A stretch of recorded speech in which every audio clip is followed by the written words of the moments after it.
before we start, I wanted to take a moment to announce, if you have been following us on social media, we have inherited a dragon that now lives in the children's department, which is right across the lobby. And we've been looking for a name for our dragon.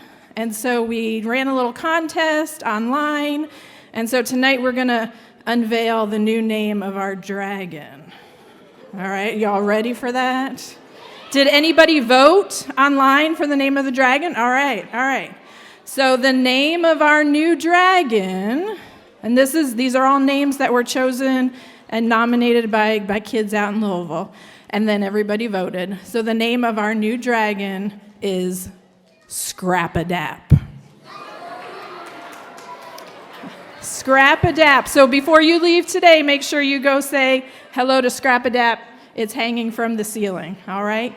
I am going to introduce Paige from Carmichael's, and I just want to say a big thank you to Carmichael's for hosting this tonight and making this a reality and bringing Adam here to talk with you all. So a big hand for Carmichael's.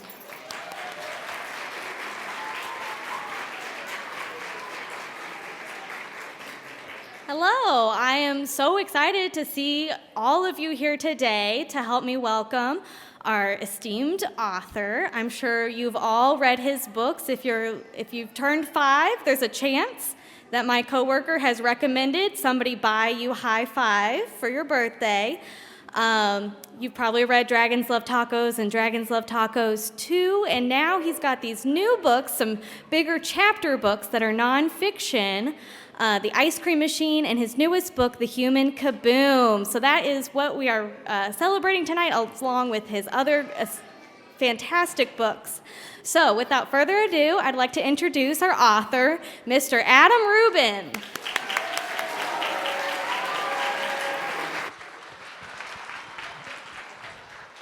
Hello. Hello, everybody. Just going to lean on the podium like this the whole time. Thank you for coming. Wow, I did not expect to see so many people out on Valentine's Day, but there's a lot of red and there's a lot of love in the air, and I'm feeling the love, and thank you for coming out. It kind of makes sense, right? Dragons love tacos, Valentine's Day, hearts, kind of. Carmichael's is not messing around. They know what they're doing. So I want to explain a little bit why I'm here. What am I doing here? I think this is my first time in Louisville. Yeah. Round of applause for the municipality of Louisville. Well, the reason I'm here is because last year I wrote a book called The Ice Cream Machine. And would you toss me that copy of The Ice Cream Machine? This is an interactive portion of the presentation. Thank you. I wrote this book a year ago, and it's a little different from my other books because it's a lot longer. And this is the first book I've ever written that could keep a door open, which is a big accomplishment for me. But it looks a little longer than it is. It's actually 6 stories. It's 6 stories in here, so it's a heck of a bargain, right? All the stories, there's different stories, but all the stories have the same title, which is The Ice Cream Machine. And inside there are examples from different genres, different settings, different characters, different plots. All the stories are totally different. They even have different illustrators. And the reason I did this is because I wanted to try to encourage some of the young readers in the room to try writing a story of their own. And the thing that stops most people from ever writing a story is that blank page. Very scary to look at a blank page, not know what to write. So I figure, let me do you a favor. I'll give you the title for your next great story. It's The Ice Cream Machine. A million different stories could come from these same 3 words, and I hoped to prove it by writing these 6 different stories. And I really wanted kids to send me stories. I put my address in the back of the book, and the dust jacket even comes off and turns into an envelope that's already addressed with my mailing address on it. So all you got to do is put your story inside, tape it up, and slap on a stamp. Well, I figured maybe a dozen kids would send me stories. But that's not what happened. I got almost 700 stories from kids all around the country, and they were amazing. They were hilarious and sad and scary and exciting and strange. I read through all the stories, and I responded to all the kids that had written to me, even the ones that came in large packages and groups that were sent by well-meaning teachers that forced huge groups of kids to participate against their will. But that's not the cool part. The cool part is I got to pick 6 of my favorite stories that those kids wrote and publish them in the paperback edition of the book. So if you buy the paperback edition of this book, you will find there are actually 12 stories, 6 stories that were written by me and 6 stories that were written by readers like you. One of those 6 stories was written by a kid from Kentucky. Yeah! Actually, it was written by a kid from Louisville. Yeah. Actually, more specifically, it was written by a kid that's sitting in this room, and he's the reason that we're all here right now. So give a round of applause for Nolan Roach. Come on up here, Nolan. High five, buddy. So, just to recap this crazy story, I wrote a story which inspired Nolan to write a story, which inspired me to come to Louisville, and now we're all here right now. And if you go to the store next week and you look for a paperback version of that book, any bookstore you go into in the country, you're going to find this gentleman is published in one of those books, a nationally published author at, how old are you now? 11. 11. Pretty good. Pretty good. Reading all these great stories that were sent to me inspired me to write another book. It was like this inspiration loop that happens. And what I'm really hoping is that when kids, like some of the kids that are sitting in this room, read Nolan's story and his 5 other co-authors, that they're inspired to write stories of their own. And we can kind of swirl around just sharing our imagination and getting creative as creative as we possibly can for years and years to come. So, Nolan, you have any words of wisdom you might want to share with some of the aspiring authors that are sitting in the room right now? Write what comes to mind. Write what comes to mind. Good, solid advice. Thank you so much, Nolan. We were in school, and my teacher, Lindsay Wilson, she read the book, and we did it for like a STEM project, and then she found out we were going to write to him. So we wrote to Adam Rubin, and I got accepted. I was ecstatic. It was crazy. I'd say I wasn't hard, but it wasn't easy. It took a long time, and I thought it was really fun. Dragons Love Tacos is my favorite when I was a kid. I love that book. Adam Rubin is very nice. Like, he's really sweet and kind. Very. Wise beyond his years. Wise beyond his years. So maybe some of you are sitting in the room right now thinking, dang, I didn't get a chance to write an ice cream machine story. Well, there's no deadline. You can send me a story anytime you like. My address is on my website. It's printed in the book. If you want a little help writing a story, on my website, adamrubinhasawebsite.com, and on Penguin Classroom, you can find a series of free videos that'll take you through the process of how do you come up with an idea for a story, all the way through making an outline, doing revision, and then even printing it out and making a hardcover version of your story. If you didn't get a chance to play along in the ice cream machine, we had so much fun. We're doing it again. The Human Kaboom is the new collection of short stories that's coming out. It's out right now. I mean, as far as we're concerned, in this room, it's out right now. So again, it's 6 different stories, and they're all titled The Human Kaboom. If you flip through it, back at the Carmichael's table, you can see there's 6 different illustrators. There's a mystery story. There's a sci-fi adventure. There's all sorts of great stuff in there. But I don't want to, it's a little small to go through. It's better to see it on your own. In the first book, the introduction was called Writing is Magic. And I really truly believe that. That was the reason that I was inspired to write a longer book, is because I wanted to share with kids that writing is magic. I mean, reading is fun, and I want everybody to read, but writing is where the real magic is. That's where you get to take your imagination out of your head, put it on paper, and share it for people that you've never met. It could stick around long after you're gone, thousands of years from now. And in this book, I wanted to talk about inspiration, because that's one of the most popular questions I get asked. Where do you get your inspiration from? How do you come up with ideas? And so I wrote in this introduction that I'm going to read you just a little bit of it, and then we're going to take questions, live questions, and then we'll get to the signing line, because I know some people have some things they want to sign, and I don't want to keep you too long. So, I'm going to read you a little bit from this introduction. And as I said, a very popular question is, where does inspiration come from, right? So inspiration is everywhere. Maybe you think I'm exaggerating. This place stinks, you say as you glance around. There's no inspiration here. Well, I say poppycock, which is a very fun word to say. Poppycock. There are an infinite number of stupendous ideas floating right in front of your face, just waiting to be discovered. They might be invisible at the moment, but we can change that. When you give your brain permission to play, your imagination starts to run wild. Every single thing in the universe, no matter how small or random or boring it might seem at first, can transform into the spark of a thrilling idea. Still don't believe me?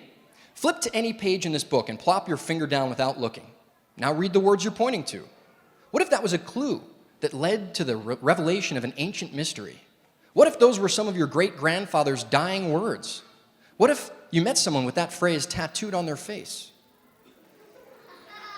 You can't help but think about those words a bit differently now, right? It works kind of backwards, but if you decide to be interested in something, no matter what it is, that thing becomes more interesting. It might even become fascinating, and eventually, inspirational. Instead of flipping through a book, you could go to a museum, walk through the woods, or visit any city in the world. That's why I keep saying inspiration is everywhere. You just have to learn how to recognize it. Through some mysterious subconscious alchemy, your wide-ranging ideas become a powerful source of highly personal inspiration. And I promise, if you spend a few weeks jotting down all your brain tickles, all the things that you find interesting, the next time you want to write a story, you won't feel intimidated at all. In fact, you'll be thrilled to get started. But I can't wait that long, you say as you pull at your hair. I want to start writing already. Calm down. You can't rush. Creativity is the process of taking things in, digesting them, and changing them into something new. Kind of like a burp. If you try too hard to force it, you can make yourself puke by mistake. Luckily, the process of exploration is one of the great joys in life. And if you like, you can get started immediately. As I've already mentioned, inspiration is everywhere, which means it's wherever you are right now. Look around you. It's on the ground. It's on the ceiling. It's under your chair. It's in the shapes of the clouds and the songs of the birds. It's in the picture frames on the wall and in every single book on your shelf. Hopefully, you'll find a few ideas you can use in this book, too.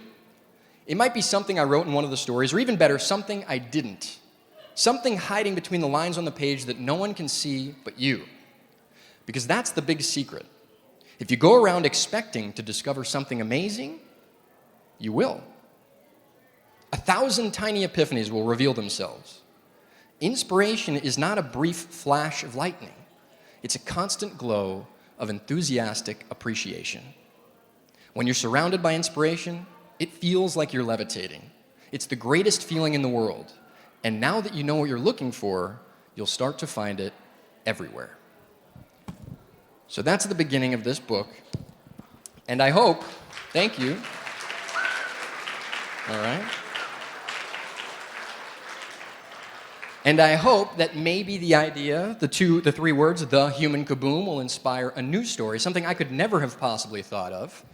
I can't wait to read what you come up with. But in the meantime, I would love to answer any questions you might have.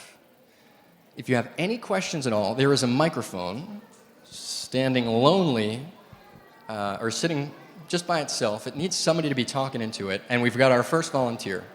Okay. How did you create the book with Dragons Love Tacos? Okay, how did I create the book with Dragons Love Tacos? Thank you for that question. Good question. A round of applause for that question. Well, I grew up in Rockland County, New York, which is over the river and through the woods from New York City, where I live now. When I was a kid, my dad, I think we're going to put a little cap on the question line there. I don't know how long the parking lasts outside. Well, like I was saying, by the way, I should clarify, I'll sign whatever you've got after this. I'll sit at a table out there somewhere. I got Sharpies. I'll sign anything you want. And if you don't get to ask your question in front of everybody, I will happily answer it for you one-on-one. We can take photos and TikToks and chat, chit-chat, eat snacks. But back to your question. My dad, when I was a kid, he collected tchotchkes. Anybody know that word, tchotchkes? It's a Yiddish word. It's little things, little objects that are maybe of value to you, not of value to somebody else. Well, my dad used to collect tchotchkes, and one of those tchotchkes was a statue that to me looked like a dragon eating a taco. And I always remembered that statue. Years later, when I wanted to write a picture book, I thought, hey, that might make a good idea. Certainly, I like the 3 words of the title, Dragons Love Tacos. I always start with the title, with all the books.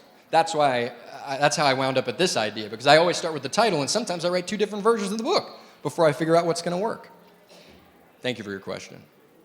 What's your question? How did you write all those words? How did I write all those words? I ask myself that same question sometimes.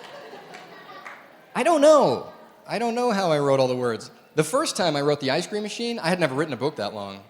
And I didn't make a plan. I thought you just got to sit down and just hit the computer until the book was done. And it didn't work out so good. I had to start over. It took me 2 years to write that book because I had to start over halfway through. So I would suggest making an outline. I talk about that in the video series on the website. It helps me, at least when I'm writing something longer, it helps to make an outline. That way you have a bit of a plan as you get going. Now you can mess around with the outline as you're going, but then once you start to sit down and really flesh it out, it kind of helps you feel like you're building on top of something and not just swimming around in quicksand, from personal experience. What's your question? When did you make your first book? What year? What year? My first book was Those Darn Squirrels. It was published in 2008. And when I published that book, I thought, that was a fun thing I'll never get to do again. I had a day job. I was writing radio commercials in Chicago. And I never thought I would get to do this. This is very strange. It's surreal. Do you know what that word is? It's like extra, more than real. So real it seems not real. I know what that word is. There's a giant character in a mascot costume out there because my dad had a statue on his desk when I was a kid. You see how that's weird? It's very strange how life works that way. I mean, Nolan thought of a strange story about some penguins in Antarctica, and now here we are sitting in this room enjoying each other's company. Thank you for your question. Bye. See, adult authors don't get that, you know? Nobody ever says bye after they ask questions. What's your question? So I have a question that does not revolve around books. Fair enough. It's a personal question. Okay, shoot. Alright, what is your favorite movie? My favorite movie? I really like The Big Lebowski. I love that movie. Yeah, I love that movie. Really like The Big Lebowski. Frozen, I don't know.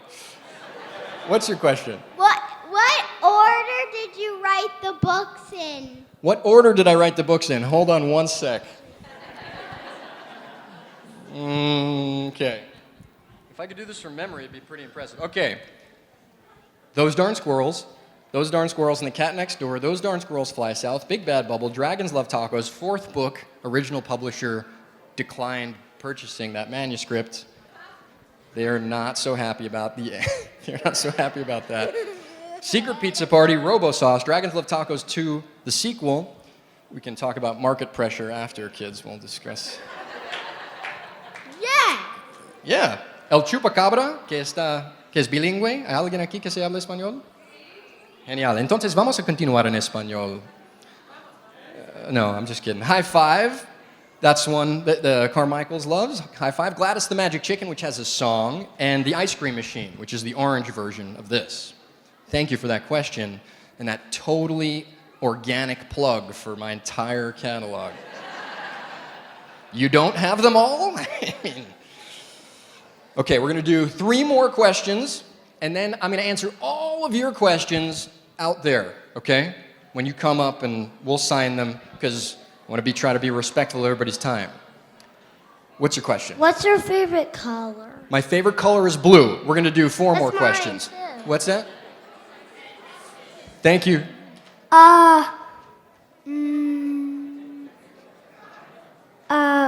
You know, I get this question a lot. What's your favorite animal? My favorite animal? Grizzly bear. Next question. We're doing 3 more. Thank you. Why did you want to create Dragons Love Tacos? I wanted to write a funnier book than Those Darn Squirrel Fly South, which I thought was the funniest of all the squirrels books. Thank you for your question. What inspired you to write Gladys the Magic Chicken? Gladys the Magic Chicken, that's a funny story. Yeah. I was sitting having a coffee with Dan, who illustrated Dragons Love Tacos. We're friends in real life. And I was looking at Twitter, because I'm a bad friend, I guess. And I saw this picture of a chicken that this gentleman, Adam Rex, had drawn and posted to Twitter, because he was working on something else and it was in the background. And I swear, when I saw that chicken, the entire story came to me in a flash of inspiration. I wrote it to Adam Rex, and he said, if you write it, I'll draw it. Ooh. And that's how it works. So see, Twitter's not all bad. I mean, it's mostly bad, but it's not all bad. No. Thank you for your question. Hello. Hi. Hi. Do you have a question? Yes. Okay. What made you want to be an author? What made me want to be an author? Great question. Round of applause for that question. Great question. When you're a kid, you ever notice that people tell you what to do all the time? Yes. Yeah. I noticed that too when I was a kid. But when you write a story, you can do whatever you want. Yeah, true. Yeah, you can do whatever, literally anything you can imagine, you can do it in a story. And that was very appealing to me as a kid who did not like being told what to do. And that's, I think, why I started writing. Thank you for your question. Okay, how are we doing? What's this last one? So my question is, how did you come up, in Dragons Love Tacos, after the dragons burned his house, how did you come up that it was made of wood? That the house was made of wood? Yeah. You know, sometimes people don't think about this, but picture book authors do research too. And what I did was I went around a couple houses, some structural tests, took a careful look. In my neighborhood, a lot of them are made of wood. So I figure I would try to reflect my circumstances as an artist in the real world. And that house was also made of wood in the book. Thank you for your question. Okay. Thank you. Okay, last question. What is it? Hi. When did you ever be born? When did I ever be born? I was born in 1983. Yeah. That's before Facebook was invented, believe it or not. All right, got one more question. This is it, I promise. Okay, this is kind of 2 questions. Good one to finish on. I already can see. I can already sense it. It's a good one. Number 1. Yeah. Do you like E.T.? What's that? Do you like the movie E.T.?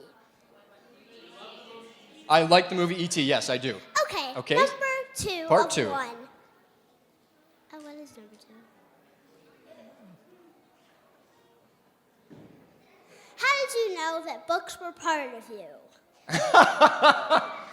How did I know the books were part of me? Well, I don't know. I don't know how I knew.